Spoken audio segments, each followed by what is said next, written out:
देतो करतो. तू सर्व समर्थ आहे, तू जिवंत आहे, तुला काही अशक्य नाही प्रभू. आज ह्या समय तू आमच्यामध्ये आहे आणि तुझी लेकरं तुझ्यासाठी एकत्र आलेले आहेत. तुझ्या लेकरांचं येणं तू पाहिलं, त्यांचं या ठिकाणी भक्ती करणं तू पाहिलं. धन्यवाद येशू, धन्यवाद येशू, धन्यवाद येशू. राहों की ज्योति है तू, झरनों का पानी है तू. राहों की ज्योति है तू, झरनों का पानी है तू. मीठी कहानी है तू ही तू, तू ही तू. राहों की ज्योति है तू, झरनों का पानी है तू. राहों की ज्योति है तू, झरनों का पानी है तू. मीठी कहानी है तू, तू ही तू, तू ही तू. यीशु मसीहा है तू, यीशु खुदावंद है तू. यीशु मसीहा है तू, यीशु खुदावंद है तू. तेरे यहोवा है तू, तू ही तू, तू ही तू. बातें की बिटिया है तू, चूड़ी की खनखन है तू. बातें की बिटिया है तू, चूड़ी की खनखन है तू. बदले की खुशबू है तू, तू ही तू, तू ही तू. राहों की ज्योति है तू, झरनों का पानी है तू.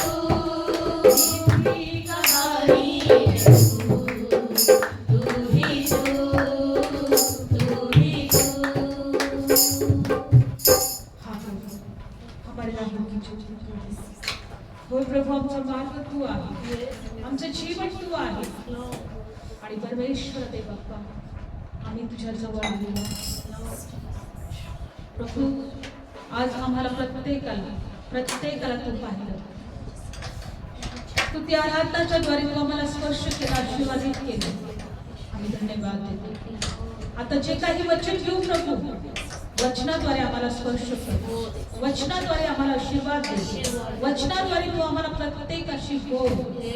पवित्र आत्मा आम्हाला तू शिकव. कोण आमच्या असू दे, पण शब्द तुझ्या असू दे. येशूच्या नावात मी प्रार्थना करतो, आमेन. Praise the Lord. बोला येशू मसीह की जय. Thank you Jesus. आपण बायबलमध्ये पाहणार आहोत, या जगामध्ये परमेश्वराने दुष्ट आणि देवभक्त असे दोन्हीही ठेवलेले आहेत. Praise the Lord. पण देवाला धन्यवाद की प्रभूने आज आपल्याला त्याची भक्ती करण्यासाठी निवडले, त्याला शोधण्यासाठी निवडले. आपला जो निर्माणकर्ता कोण आहे त्याला ओळखावं आणि त्याचं मार्ग ओळखावं आणि त्याच्या जीवनामध्ये आम्ही चालावं, यासाठी आम्हाला निवडले. आणि म्हणून स्तोत्रसंहितामध्ये बायबल सांगत आहे की परमेश्वर आज आम्हाला या वचनाद्वारे काय सांगत आहे आपण पाहणार आहोत. स्तोत्रसंहिता 37 अध्याय काढूया आपण. स्तोत्रसंहिता 37 अध्याय. धन्यवाद प्रभू. स्तोत्रसंहिता 37 अध्यायामध्ये परमेश्वरचं वचन आम्हाला काय शिकवतो आपण पाहणार आहोत. स्तोत्रसंहिता 37 आणि पहिलं वचन. दुष्कर्म करणाऱ्यांमुळे तू चिडू नको, अन्याय करणाऱ्यांचा हेवाही करू नको, कारण ते गवताप्रमाणे लवकरच कापून टाकले जातील आणि हिरवळीसारखे ते वाळून जातील. तिसरं वचन. परमेश्वरावर भरोसा ठेव, चांगले ते कर, देशात वस्ती कर आणि सत्याला अनुसर, आणि तू त्याच्या ठाई आनंद कर म्हणजे तो हृदयाची मागणी पूर्ण करेल. Praise Lord. तो तुझ्या हृदयाची मागणी पूर्ण करेल. Praise Lord. देवाचं वचन सांगतं की परमेश्वर आपल्याला ह्या वचनाच्या द्वारे शिकवत आहे की आजच्या जगामध्ये अनेक लोक आमच्या विरोधात आहेत, है की नाही? अनेक लोक आम्हाला त्रास देण्यासाठी किंवा आमचा छळ करण्यासाठी जगामध्ये अनेक लोक अशा आहेत की ती बायबलमध्ये दिलेलं आहे की माणूसच माणसाचा शत्रू झालेला आहे, हो की नाही? आज कोणीतरी कुणाच्या द्वारे तरी पिडलं जात आहे. आज अनेक असे लोक आहेत शेजारी त्यांना पिडतात किंवा त्यांना त्रास देतात, हो की नाही? आज अनेक लोक असे आहेत की बायकोला नवरा छळतो किंवा सासू सासऱ्याला किंवा सासू सुनेला किंवा सून सासूला.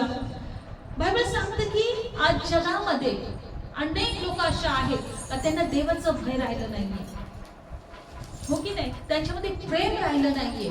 पण देवाचं वचन आम्हाला काय शिकवतो का देव प्रेम आहे. देव काय आहे? प्रेम आहे. आणि म्हणून आज जर आम्ही या ठिकाणी बसलोय, आज जर आम्ही देवाची भक्ती करत आहे, आज जर आम्ही देवाची स्तुती आराधना करत आहे, आज जर आम्ही देवाचं वचन ग्रहण करत आहे, आज जर आम्ही देवाच्या वचनाकडे आमचे कान लावले आहेत, तो परमेश्वर आम्हाला म्हणत आहे की दुष्कर्म करणाऱ्यामुळे तू चिडू नको. जे वाईट काम करतायत, जे चुकीचं करत आहे, जे तुझ्या विरोधात कार्य करत आहे, पण त्यांच्यावर चिडू नको, कारण त्यांचा हेवा करू नको. प्रभू म्हणतो गवताप्रमाणे ते लवकर कापून टाकले जातात आणि हिरवळीसारखे ते वाळून जातात. पण आम्ही बायबल सांगतं की फक्त काय केलं पाहिजे? तिसरं वचन, तू परमेश्वरावर भरोसा ठेव, चांगले ते कर. म्हणा चांगले ते कर आणि देशात वस्ती कर, सत्याला अनुसर. तू परमेश्वराच्या ठाई आनंद कर, तो तुझ्या हृदयाची मागणी पूर्ण करेल. Praise the Lord. म्हणा मला देवाच्या ठाई आनंद करायचा, आनंद करायचा. माझा देव माझ्या हृदयाची मागणी पूर्ण करेल. पुढचं 5वं वचन, तू आपलं सहमार्ग परमेश्वराच्या स्वाधीन कर, त्याच्यावरच भाव ठेव, म्हणजे तुझे कार्य सिद्धीत जाईल. तुझे न्यायपण प्रकाशासारखं आणि तुझं न्याय मध्यानाप्रमाणे तो उघड करेल. Praise Lord. तुझा न्याय मध्यानाप्रमाणे. लक्षपूर्वक ऐका, बायबल सांगतं आमचं सर्व कार्य परमेश्वराच्या स्वाधीन केले पाहिजे. आम्ही काय केलं पाहिजे? आमचं कार्य आणि आम्ही त्याच्यावर भाव ठेवला पाहिजे आणि तेव्हाच आमचं कार्य काय होईल? सिद्धीत जाईल. आणि 7वं वचन किती महत्वाचं आहे की तू त्याच्या ठाई स्वस्थ राहा आणि धीराने त्याची वाट पहा. Praise Lord. हालेलुया. स्वस्थ राहा आणि धीराने त्याची वाट पहा. हो, आज आमच्या जीवनात बरेचसे काही त्रास असतील, निराशा असेल, दुःख असेल, टेन्शन असेल. आज आम्ही नेहमी देवाला म्हणत असेल की प्रभू का तुझी माझी प्रार्थना ऐकत नाही? का तुला माझी निराशा दिसत नाही? का माझी चिंता तुला दिसत नाही? का मी या परिस्थितीतून जात आहे, ती परिस्थिती तू बदलत नाही? पण देवाचं वचन आम्हाला काय सांगतं? तू त्याच्या ठाई स्वस्थ राहा. Praise Lord. हालेलुया. स्वस्थ राहा, शांत राहा, प्रार्थना कर, देवाच्या वचनाकडे कान लाव, कोणत्याही गोष्टीची तगमग करू नको. पण प्रभू म्हणतो धीराने त्याची वाट पहा. काय करायची आहे? धीराने त्याची वाट पहा. जो आपल्या मार्गात भरभराटीस येतो, जो पुरुष दुष्ट संकल्प सिद्धीस नेतो, त्याच्यामुळे तू चिडू नको. राग सोड, क्रोध टाक, चिडू नको. ते केवळ वाईट करायला लावतं, कारण दुष्कर्म करणारे छेदून टाकले जातील, परंतु जो परमेश्वराची प्रतीक्षा करतात ते पृथ्वीचे वंदन पावतील. Amen. Praise the lord. Hallelujah. देवाची प्रतीक्षा करणारे झाले पाहिजे, देवाची वाट पाहणारे झाले पाहिजे, देवावर भरोसा ठेवणारे झाले पाहिजे. प्रत्येक गोष्टीमध्ये देवाला मान देणारे, देवाला धन्यवाद देणारे, देवाचे उपकार मानणारे, देवाला रोज उंच करणारे आम्ही झालं पाहिजे. कारण जे त्याची प्रतीक्षा करतात ते वंदन पावतील, पण दुष्ट किंवा दुष्कर्म करणारे छेदून टाकले जातील. आज परमेश्वर दुष्ट लोकांबद्दल नाही, पण आज परमेश्वर सैतानाबद्दल बोलत आहे. कारण आज बायबलमध्ये दिलेलं आहे की सैतान अनेक लोकांना आमच्या विरोधात करतो, अनेक लोकांना पाप करायला लावतो, त्यांच्यामध्ये तो देवाच्या विरोधात जायला लावतो, देवाच्या विषयी क्रोध निर्माण करतो, देवाच्या विषयी राग, तो संशय निर्माण करतो. मला एक गोष्ट आठवते बायबलमध्ये, जगित नाही घेणार आपण. एलियाच्या काळामध्ये एक स्त्री होती, ती विधवा, आणि तिला एकुलता एक मुलगा होता. आणि एलियाच्या काळामध्ये एलियाने म्हटलं की 3 वर्ष दुष्काळ पडला पाहिजे. किती वर्ष? 3 वर्ष. दुष्काळ का म्हटला तो? कारण की त्या देशामध्ये कोणी देवाचं भय धरत नव्हतं, कोणीही देवाजवळ येत नव्हतं.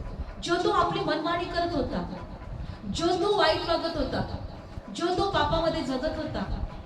एलिया म्हणायचा, अरे देवाचं भय धरा, अरे देवाच्या जवळ या, वाईट गोष्टी करायचं सोडून द्या, दुष्कर्म करायचं सोडून द्या. पण बायबलमध्ये दिलंय की एलिया देवाचा दास, याची वाणी कोणी ऐकली नाही.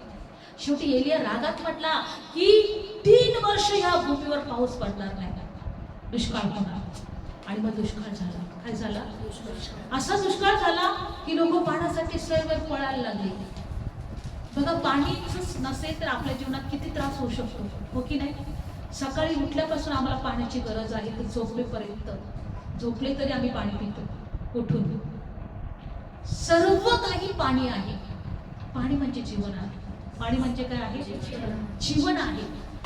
आणि बायबलमध्ये दिलेलं आहे की त्या दुष्काळामध्ये एक विधवा स्त्री होती.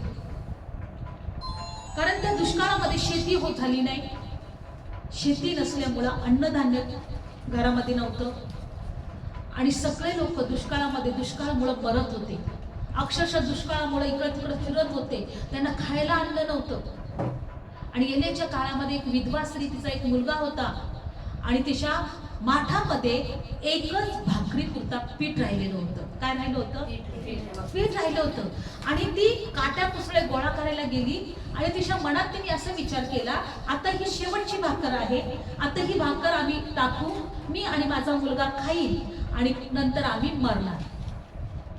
कारण आता दुसरा पर्याय नाही, आता आम्ही जिवंत राहणार नाही. ही शेवटची भाकर आता आमच्या जवळ राहिलेली आहे, हे शेवटचं आमच्या माठामधलं पीठ राहिलेलं आहे. आणि तेवढाच देवाचा दास तिच्याकडे आला. कारण परमेश्वर तिला म्हटला होता, त्या एलियाला म्हटला होता, जा, एक विधवा स्त्री या नगरामध्ये आहे, तिथं मी तुझी खाण्यापिण्याची व्यवस्था केलेली आहे. त्या दुष्काळामध्ये तिच्या घरात मी तुला खायला प्यायला मिळेल. आणि बायबलमध्ये दिले अशा ठिकाणी परमेश्वराने पाठवलं की तिथं परिस्थिती अशी होती की ती स्वतःच अशी विचार करत होती का आता एकच भाकरीचं पीठ राहिलंय, आणि मी काय करेन, आम्ही दोघं जण ती भाकर खाऊ आणि मरून जाऊ, किंवा आम्ही नंतर मरू. आणि हा एलिया देवाचा दास तिथे पोचला. आणि बायबलमध्ये दिलेलं आहे की त्या ठिकाणी गेल्यानंतर ती काट्या कुसळे गोळा करत होती, भाकरी बनवण्याची तयारी करत होती. एलिया म्हटला, मला खायला काहीतरी दे. पहिल्यांदा तिने पाणी आणून दिलं. देवाचा दास त्या विधवा स्त्रीच्या घरी गेला. लक्षपूर्वक ऐका, देव या वचनातून आम्हाला काहीतरी शिकवतोय. ही विधवा स्त्री देवाचं भय धरणारी होती, देवावर विश्वास ठेवणारी होती. कारण तसं नसतं तर ती एलियाला तिने घरात घेतलंच नसतं. तिला माहित होता एलिया हा देवाचा दास आहे, देवाचा निवडलेला आहे. आणि बायबलमध्ये दिले की तो तिला काय म्हटला, मला खायला काहीतरी दे. आता एकच भाकरीचं पीठ. तिची योजना काय होती, का आम्ही ही भाकर आता खाऊ आणि नंतर मरू. पण बायबलमध्ये दिले, तो म्हटला, अगोदर तू मला तर खायला दे. आणि नंतर ती बाई घरामध्ये गेली, तिने भाकरी टाकली आणि ती एलियाला दिली. तिच्या विचार मनात काय आला असेल, हा शेवटचं पीठ होतं आणि आता आमच्याकडे दुसरा काही पर्याय नव्हता, आम्ही मरणार होतो. पण ज्या वेळेस बायबलमध्ये दिले का तिने ती भाकर एलियाला दिली टाकून, तसा असा चमत्कार झाला. तिच्या माठातलं पीठ कधीच संपलं नाही, तिच्या कुंपीतलं तेल कधीच संपलं नाही. जोपर्यंत दुष्काळ होता ती पीठ काढायची आणि ऑटोमॅटिक तिच्या माठातलं पीठ वाढायचं. असा अनुभव तुमच्या जीवनात येईल. दुष्काळामध्ये, त्रासामध्ये, निराशामध्ये, टेन्शनमध्ये बायबलमध्ये दिले की तुमच्या जीवनात देव तुमचा सर्व पुरवठा करेल. कोणत्या गोष्टीची कमतरता पडणार नाही. कारण पुढचं वचन काय सांगतं, स्तोत्रसहितामध्ये बायबल सांगतं की 37 अध्याय आणि 25 वचनामध्ये, मी तरुण होतो आणि म्हातारा झालो तरी मी न्यायी टाकलेला किंवा त्याची संतती भीक मागताना मी पाहिली नाही. देवावर पाय ठेवणारा, टाकून दिलेला, त्याची दुर्दशा झालेली किंवा त्याची संतती भीक मागताना मी अजूनपर्यंत पाहिलं नाही. आणि 26 वचन, सारा दिवस तो कृपाळूपणे वागतो आणि तो उसने देतो आणि त्याची संतती आशीर्वादित होते. Praise the Lord. त्याची संतती कशी होते? आशीर्वादित होते. आता बायबल मध्ये दिले की देवाचं वचन सांगतं की हिची संतती आशीर्वादित झाली पाहिजे. त्या विधवा स्त्रीची संतती काय झाली पाहिजे? आशीर्वादित झाली पाहिजे. पण पुढे वचनात असं दिलंय की तिची संतती मेली. एकच लेकरू होतं, ते मेलं. एलिया तिच्या जवळ असताना, काढूया आपण ते वचन, 1 राजे 17 अध्याय. 1 राजे 17 अध्याय. या वचनात मी म्हटलं प्रभू की जर तुझा सेवक तिथं होता, तिच्या माठातलं पीठ जर संपलं नाही, तिच्या कुपीतलं तेल संपलं नाही, दुष्काळात तू तिला सांभाळत होता, मग तिचा मुलगा कसा काय मरू शकला? बायबल मध्ये दिले एलिया 17 अध्याय. काढूया आपण वचन, 1 राजे 17 अध्याय आणि आपण पहिल्यांदा पाहूया 16 वचन. 1 राजे 17 अध्याय आणि 16 वचन. परमेश्वराचं वचन जे त्याने एलियाकडून सांगितले होते त्याप्रमाणे माठातले पीठ संपले नाही आणि कुपीतले तेल सरले नाही. बघा इकडे चमत्कार होतो. इकडे काय होतं? दुष्काळामध्ये माठातले पीठ संपत नाही, तेल पण संपत नाहीये. मग पुढे काय झालं बघा, 17 वचन. आणि ह्या गोष्टीनंतर असे झाले की त्या बाईचा म्हणजे त्या घराच्या धनिनीचा मुलगा आजारी पडला आणि त्याचे दुखणे असे भारी झाले की त्याच्या काही श्वास राहिला नाही. काय राहिला नाही? श्वास राहिला. असं झालं की तो अशा प्रकारे आजारी पडला तिचा मुलगा की त्याचे इतकं दुखणं वाढलं का त्याच्या काही श्वासच राहिला नाही. बघा एलिया तिथं आहे, देवाचा चमत्कार तिच्या जीवनात होत आहे. देवाने स्वतः एलियाला विधवा बाईकडे पाठवलं होतं की जा, मी तुझी सोय तिथं केलेली आहे. पण पुढं असं झालं की सगळं मिठातलं मीठ संपलं नाही, काय पीठ संपलं नाही किंवा तेल संपलं नाही, पण तिचा मुलगा आजारी पडला. आणि असं आजारी पडला की त्याचा श्वास त्याला राहिला नाही. बघा देव तुमच्या जीवनात एक चमत्कार करतो, पण सैतान तुम्हाला पुन्हा विश्वासामध्ये डगमगायला लावतो. सैतान तुमच्या जीवनात अशी परिस्थिती निर्माण करतो का त्या चमत्काराचा आनंद तुम्ही घेऊच नाही. तुम्ही हा विचारच करू नये की अरे देव माझ्या बरोबर आहे, अरे देवाने मला सांभाळत आहे, अरे देव माझी काळजी घेत आहे, जगात दुष्काळ आहे पण देवाचा दास माझ्या घरात आलेला आहे. बघा या ठिकाणी सैतानाची इच्छा नव्हती, कारण सर्वात अगोदर सैतान त्याचं सगळ्यात अगोदर टार्गेट पहिला सेवक आहे आणि नंतर कुटुंब आहे. बघा बायबल मध्ये दिले की ह्या विधवा बाईने त्या एलियाला बडबड करावी, त्याच्या विरुद्ध बोलावं, त्याची निंदा करावी, त्याला दोष लावावा, त्याला घरातून बाहेर काढावा. आणि पुढे जर वाचलं तर ती बाई त्या एलियाला काय बोलत आहे माहिती? 18 वचन. तेव्हा तिने एलियाला म्हटले, हे देवाच्या माणसा, माझे तुझे काय आहे? तू माझ्या अन्यायाची आठवण देण्यास माझ्या मुलाला जीवे मारायला आलास काय? देवाच्या सेवकाच्या विरोधात बोलायला लागले. माझ्या अन्यायाची आठवण करायला आलास? माझं तुझं काय संबंध आहे?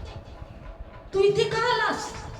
चमत्कार केलेला विसरून गेली, दुष्काळामध्ये एवढं सांभाळलं ती विसरून गेली. पण लेकरू आजारी पडल्यानंतर, ते लेकरू मेल्यानंतर देवाच्या सेवकाला ती दोष द्यायला लागली. काय संबंध आहे तुझा ना माझा? तू इथे कशाला आलायस? आणि तू तेव्हाच मरणार होतीस एक भाकर खाऊन, आणि मरण तू स्वतः तोंडाने निवडलं होतं. आता आम्ही भाकर खाऊ आणि मरून जाऊ. पुढे चालून तुझा मुलगा मेल्यानंतर तू पण मरणार, कारण तुझ्या तोंडाने तू ते निवडलंस. पण आता तुम्ही काय करत आहे? देवाच्या सेवकांना दोष देत आहे. सैतानाची तर इच्छा हीच होती, चमत्कार तुझ्या जीवनात होईल, देव तुला सांभाळेल, देव तुझी काळजी घेईल. पण दुसरा प्रॉब्लेम तुमच्या जीवनात कधीही तो उभं करेल. तुमच्या जीवनात अशी परिस्थिती निर्माण करेल की तुमचा विश्वास डगमगेल. तुम्ही दुसऱ्यांना दोष देऊ लागाल, तुम्ही दुसऱ्यांची निंदा करू लागाल, तुम्ही दुसऱ्यांना तुमचं बोट उचलाल. आज अनेक वेळेस असं होतं. म्हणून आज या वचनातून एक गोष्ट शिकायचं आहे. ही बाई का मेली? या बाईचा मुलगा का मेला? कारण तिने अगोदरच योजना केली होती की एक शेवटची भाकर आम्ही खाऊ आणि मरू. तिची योजना काय होती? देवाचा विश्वास नव्हता. अरे एक देव आहे, तो मला सांभाळेल, देव आहे माझ्या जीवनामध्ये कार्य करेल, आणि त्याचा दास जर इथे आलेला आहे आणि त्याच्याद्वारे जर माझ्या माठातलं पीठ संपत नाही, माझं तेलातली कुपी तेल संपत नाही, तर माझ्या लेकरू जो आजारी आहे तो पण बरा होईल. पण बायबलमध्ये दिले का तो मेला, त्याचा श्वास गेला, आणि तिने दोष कोणाला दिला? देवाच्या सेवकाला. की तुझा ना माझा काय संबंध आहे? तू माझ्या अन्यायाची आठवण करून द्यायला आलायस का इथे? बऱ्याचदा असं होतं, आपण देवाच्या सेवकांना निंदा करतो, दोष लावतो. आणि बायबलमध्ये पुढे काय दिलंय बघा, तो काय म्हटला? 19 वचन. मग त्याने तिला म्हटले, तुझा मुलगा माझ्याकडे आण. आणि त्याने तिला त्या उराजवळ घेऊन, तिच्या उराजवळ घेऊन जिथे आपण राहत आहे तिथे माडीवर नेले आणि आपल्या अंथरुणावर विजवले. मग त्याने यहोवाकडे आरोळी करून म्हटले, हे यहोवा माझ्या देवा, ज्या विधवेजवळ मी उपरी म्हणून आहे, तिच्या मुलाला जीवे मारून तू तिला दुःख दिले काय? पुढं, आणि त्याने त्या मुलावर स्वतः 3 वेळा पाखर घालून यहोवाकडे आरोळी केली आणि म्हटले, हे यहोवा माझ्या देवा, या मुलाचा जीव याच्यामध्ये परत येऊ दे. तेव्हा यहोवाने एलियाची वाणी ऐकली आणि मुलाचा जीव त्याच्यामध्ये परत आला आणि तो जिवंत झाला. मग एलियाने त्या मुलाला घेतले आणि त्याला माडीवरून खाली घरात आणले आणि त्याला त्याच्या आईला दिले. आणि एलियाने म्हटले, पहा हा तुझा मुलगा जिवंत आहे. तेव्हा त्या बाईने एलियाला म्हटले, आता मला कळाले की तू देवाचा माणूस आहे आणि देवाचं वचन तुझ्या तोंडात आहे. याच्या अगोदर तिला कळालंच नव्हतं. आपला चमत्कार तुझ्या जीवनात झाला होता, हा देवाचा माणूस आहे म्हणून. किती मोठी गोष्ट आहे. आणि बायबलमध्ये दिले का त्याने देवाकडे हाक मारली, त्या मुलाला घेऊन त्या माडीवर गेला. म्हणे, देवा ज्या घरामध्ये तू माझी राहण्याची व्यवस्था केली, या बाईने माझ्यासाठी सगळं काही केलं. रूम दिलं होतं, खाणं पिणं तिला देत होता, ती बाई त्याला देत होती. तू असं का केलं? या बाईच्या मुलाला तू का जीवे मारलं? त्याने देवाकडे हाक मारली आणि 3 वेळेस पाखर घातली. काय घातली? 3 वेळेस. म्हणजे बायबलमध्ये दिलेलं आहे की 3 वेळेस पाखर घातली म्हणजे काय आहे? त्याच्या नाकपुड्यामध्ये श्वास घातला. त्याने काय घातला? श्वास. कारण एलियावर देवाचा अभिषेक होता. एलियावर काय होता? देवाचा अभिषेक होता. तो अभिषेकाने त्याला जिवंत केलं. Praise Lord. एलियाच्या अभिषेकाने त्याला जिवंत केलं. Praise Lord. आज बायबलमध्ये तेच दिलेलं आहे. प्रभू येशू ख्रिस्ताच्या अभिषेकाच्या द्वारे आम्ही जिवंत झालो. प्रभू येशूच्या सामर्थ्याच्या द्वारे आम्ही जिवंत झालो. त्याच्यामध्ये बायबलमध्ये जसं दिलेलं आहे की परमेश्वराने आदामाला घडवलं, निर्माण केलं आणि त्याच्या नाकपुड्यात श्वास घातला, पण सैतानाच्या द्वारे त्याचा आत्ममरण झाले, तो आत्म्याने मेला. तसं एलियाच्या द्वारे परमेश्वराने त्या मुलाला जिवंत केलं. तसं प्रभू येशू ख्रिस्ताने आम्हाला तुम्हाला प्रत्येकाला आत्मिकरित्याने पुन्हा जिवंत केलेलं आहे. Praise Lord. म्हणून इफिसियन्स पत्रामध्ये बायबलमध्ये दिले, आम्ही पापामध्ये मेलेले असताना त्याने आम्हाला जिवंत केलेलं आहे. काय केलेलं आहे आम्हाला? बघा, आपण सुद्धा जिवंत झालेलो आहोत. इफिसियन्स पत्र काढूया आपण वचन. इफिसियन्स पत्र 2 अध्याय. या वचनामध्ये असं दिलेलं आहे की आम्ही पापामध्ये मेलेले असताना प्रभू येशू ख्रिस्तामध्ये आम्ही जिवंत झालेलो आहोत. Praise the Lord. काय झालेलो आहोत? जिवंत झालेलो आहोत. जिवंत. इफिसियन्स पत्र 2 अध्याय आणि 1 वचन काढलं सर्वांनी. तुम्ही आपले अपराध आणि पापे यामध्ये मेलेले असता तुम्हास त्याने जिवंत केले. कोणी जिवंत केले? प्रभू येशू ख्रिस्ताने. आम्ही अपराध आणि पापांमध्ये मेलेले असताना, पापाचं वेतन काय आहे? मरण आहे. आणि देवाचं कृपादान हे सार्वकालिकाचं जीवन आहे. देवाच्या कृपादानाच्या द्वारे आम्ही आत्म्यात जिवंत झालेलो आहोत. काय झालेलो आहोत? आत्म्यामध्ये जिवंत झालो. देवाला हेच दाखवायचं होतं की त्याच्या सेवकाच्या द्वारे तुम्ही जिवंत होणार आहे. म्हणून येशू एका ठिकाणी म्हटला का जसं एलियाला एकच बाईकडे पाठवण्यात आलं होतं, एकाच विधवा बाईकडे पाठवण्यात आलं होतं, जसं अलिशाला जे एक नामान कोडी, खूप सारे कोडी होते पण एकाच कोडीकडे पाठवण्यात आलं होतं, तसं मला काही लोकांकडे पाठवण्यात आलेलं आहे. येशू म्हटलं काही लोक जेव्हा आपल्याकडे प्रभू येशू आला, आपण पण जिवंत केलं गेलो. प्रेझला आपण पण काय केलो गेलो? जिवंत केलो गेलो. आणि बायबलमध्ये दिले की परमेश्वराची इच्छा होती की हे लोक जिवंत केले जावं. सैतानाची इच्छा होती त्याने मरावं. या बाईचा विश्वास डगमगावा. या बाईने त्या एलियाला त्या घरातून बाहेर काढावं. या बाईने त्या सेवकाचा द्वेष करावा. देवाची निंदा करावी. देवाला दोष लावावा. चमत्काराचा आनंद घेऊ नये. पण देवाची इच्छा होती त्याला मेलेला तुम्ही पुन्हा वाढवे. सैतान नेहमी शोधत असतो कुणाचा घात करावा, कुणाचा नाश करावा. पण देव आलेला आहे जीवन देण्यासाठी. देव आम्हाला जीवन देण्यासाठी आले. बघा बायबलमध्ये दिले की आज आम्हाला एक विश्वास ठेवायचा आहे की दुष्काळामध्ये त्या विधवेची परमेश्वराने आठवण केली. तिच्या माठातलं पीठ संपलं नाही, तिच्या कुपीतलं तेल संपलं नाही. जरी तिच्यावर संकट आले, जरी तिचा मुलगा आजारी पडला, जरी तो मेला, पण देवाने त्याला जिवंत केलं. संकट येतील पण तुम्हाला मोठा आशीर्वाद देऊन जाईल. हालेलुया. रात्रभर रडणं असेल पण सकाळ हर्षाची होईल. दुःखाची पेरणी कराल पण हर्षाची कापणी करा. कारण बायबल सांगते की तू परमेश्वरावर भरोसा ठेव आणि धीराने त्याची वाट पहा. तू स्वस्थ राहा आणि त्याची वाट पहा. कारण न्याय टाकलेला आणि भीक मागताना अजूनपर्यंत तो म्हणे मी पाहिलेलं नाही. न्यायाच्या संततीवर आशीर्वाद आहे. आज जर त्या परमेश्वर आणि त्या विधवा मुली, त्या बाईच्या मुलाला जर बरं केलंय किंवा त्याला उठवलंय तर आमचे लोक उठवले जातील. Praise the Lord. आमची लोक उठवले जातील. त्यांना पण जीवन मिळेल. हालेलुया. कारण की आम्ही देवावर विश्वास ठेवलेला आहे. त्याने आम्हाला मेलेल्यातून उठवलं तर आम्ही पण उठले जाणार आहे. आज परिस्थिती कशी पण असू द्या, विधवा बाईसारखं तुमच्या जीवनात निराशा असेल, त्रास असेल, पण ती परिस्थिती बदलणारा देव आमच्या बरोबर आहे.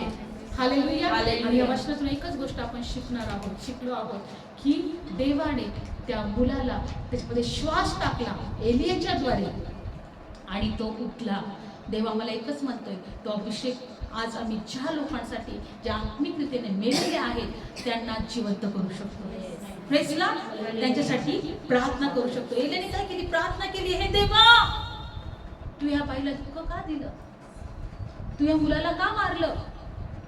देवाने सांगितलं असेल का तू त्याच्यामध्ये काय कर, श्वास लाव. 3 वेळेस त्यांनी पाखर घातली, म्हणजे श्वास त्याच्यामध्ये घातला आणि पिता पुत्र पवित्र आत्म्याच्या नावाने तो जिवंत झाला. आज तोच अभिषेक परमेश्वर म्हणतो मी तुम्हाला जिवंत करत आहे. हालेलुया. जे मेलेले आहेत त्याने आम्हाला जिवंत केले. आज तो अनेकांना जिवंत करत आहे. अनेकांचे दुःख तो बदलत आहे. अनेकांचे दुःख आनंदात बदलत आहे. अनेकांच्या जीवनातील निराशा तो घालवत आहे. विधवा बाईच्या जीवनात दुःख आले, रडू लागली, तिचं सर्व काही गमावलं असं तिला वाटू लागलं. जरी तिच्या जीवनात चमत्कार झाला होता, जरी तिच्या माठातलं पीठ संपलं नव्हतं, जरी तिच्या त्या कुपीतलं तेल संपलं नव्हतं, पण तिच्या जीवनामध्ये मोठं दुःखाचा डोंगर कोसळला. पण बायबलमध्ये दिले सैताने तो चोर घात आणि नाश करण्यासाठी, चोरी घात आणि नाश करण्यासाठी, पण प्रभू म्हणतो की आलो तुम्हाला जीवन देण्यासाठी.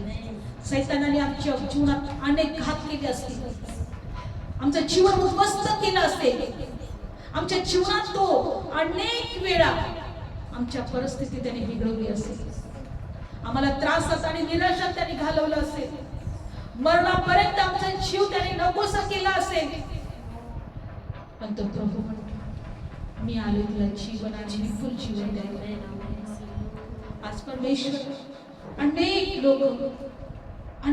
लोक गरिबीत आहेत, दुष्काळात आहेत, त्रासात आहेत, बंधनात आहेत.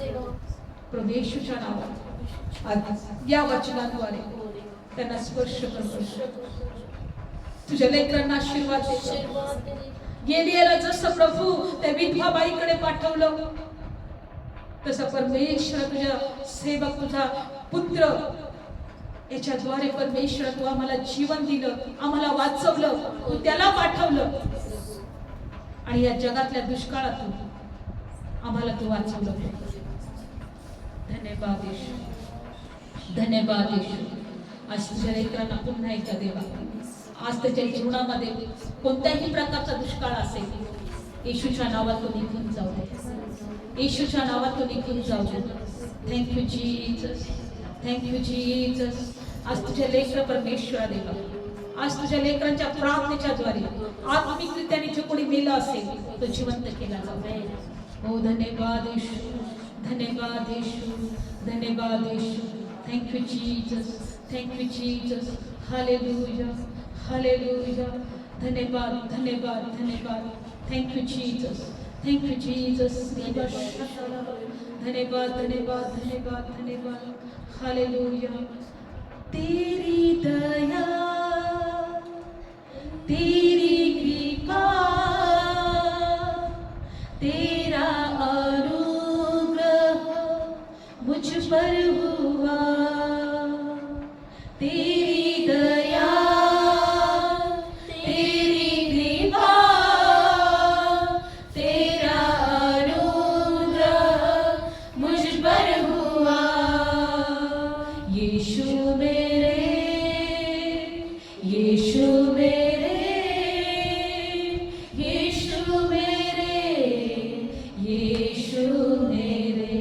तेरी दया, तेरी कृपा, तेरा अनुग्रह मुझ पर हुआ. मैं पापी था, पाप के राहों पर यूं ही भटका करता था.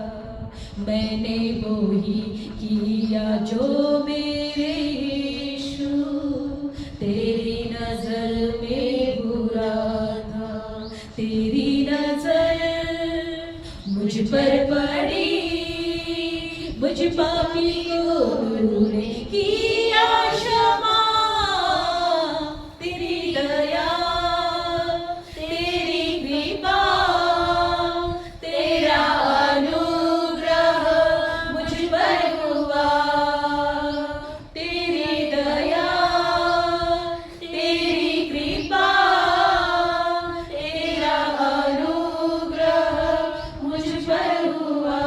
यीशु मेरे, यीशु मेरे, यीशु मेरे, यीशु मेरे, यीशु मेरे, यीशु मेरे, यीशु मेरे, यीशु मेरे, यीशु मेरे. तेरे आने से मुझको जिंदगी मिल गई. धन्यवाद येशू. खरोखर प्रभू तू जगात आला आणि परमेश्वरा त्या विधवा स्त्रीच्या जीवनातला दुष्काळ निघून गेला, तसा आमच्या जीवनातला दुष्काळ निघून गेला, आमच्या जीवनातला दुष्काळ निघून गेला. देवा तू आमच्यामध्ये श्वास घातला, देवा तू आमच्या प्रभूची क्षमा केली आणि आम्ही जिवंत केलो. धन्यवाद येशू. आज जे कोणी प्रभू आत्मिकरित्याने त्यांच्या पापामुळे त्यांचा नाश होत आहे, येशूच्या नावात ते जिवंत केले जाते. तुझ्या प्रधानची क्षमा त्यांना प्राप्त होऊ दे. तुझा श्वास त्यांच्यामध्ये येऊ दे प्रभू. येशूच्या नावामध्ये बायबल सांगतं प्रभू येशू मेलेल्यातून पुन्हा उठला आणि आपल्या शिष्यांकडे आला आणि त्यांनी फुंकर मारली त्या शिष्यांवर आणि म्हटलं हा घ्या आत्मा आणि बायबलमध्ये दिले. आज तोच प्रभू आमच्यामध्ये आहे, त्याचा श्वास आमच्यामध्ये आहे, त्याचा आत्मा आमच्यामध्ये आहे. तो आत्मा आमच्या प्रत्येकाच्या जीवनात कार्य करतो. आजार निघून जाऊ दे, गरिबी निघून जाऊ दे, निराशा निघून जाऊ दे, हर एक चिंता टेन्शन येशूच्या नावात आम्ही नाश करतो आणि तुझं गौरव आमच्या प्रत्येकाच्या जीवनात स्वीकार. प्रभू येशूच्या नावात प्रार्थना करतो. आमेन. बोलो येशू मसीह की जय.